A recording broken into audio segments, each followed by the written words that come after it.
All right, everyone. So we have an update on Kevin Owens' contract. This is from Wrestling Inc. Following a social media post about Girl Scout cookies that seemingly alluded to his contract status in WWE, Kevin Owens has reportedly officially re-signed with the company. According to Fightful Select, Owens has signed a 5-year contract after his ex, formerly Twitter post soliciting cookie sales, where he promised to keep wrestling for at least 4 years, 11 months, and 22 days if fans supported his daughter's Girl Scout troop.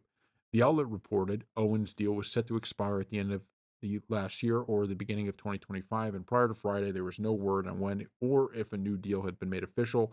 Fightful reported the deal began on the day of the Royal Rumble, February 1st, where Owens faced undisputed WWE champion Cody Rhodes in a ladder match for the championship, as well as the winged eagle belt Owens had been carrying since Saturday night's main event in December.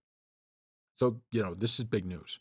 Um, I can't I can't quite put into words how fantastic the storyline is between Cody Rhodes and Kevin Owens.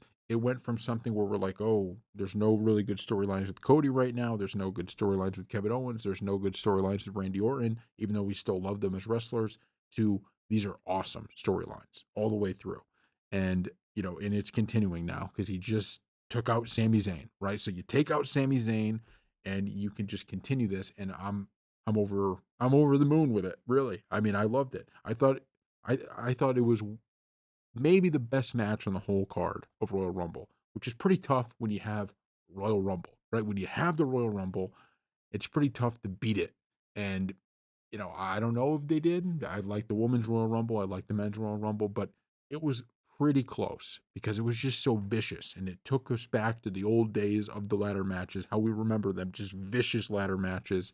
And I thought it ended perfectly too, because it didn't end where you're like, oh man, Kevin Owens just kind of got beat up, but he wasn't able to, wasn't able to stop Cody, but it was, he could have.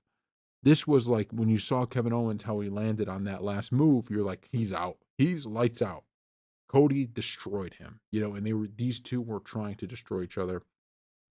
And in my opinion, that's exactly the story that was being told up to that point. And you saw a new version of Cody Rhodes that only Kevin Owens was drawing out of him. That version I thought was so much better. It's so much better than this, like, I'm kind of just this really nice baby face guy who doesn't do anything wrong, and I'm just a nice guy. This was like, okay, he's a good guy, but he's got a vicious side to him. And I thought that's a much better Cody Rhodes than the one we get sometimes. So thank you all for watching, and we'll see you next time.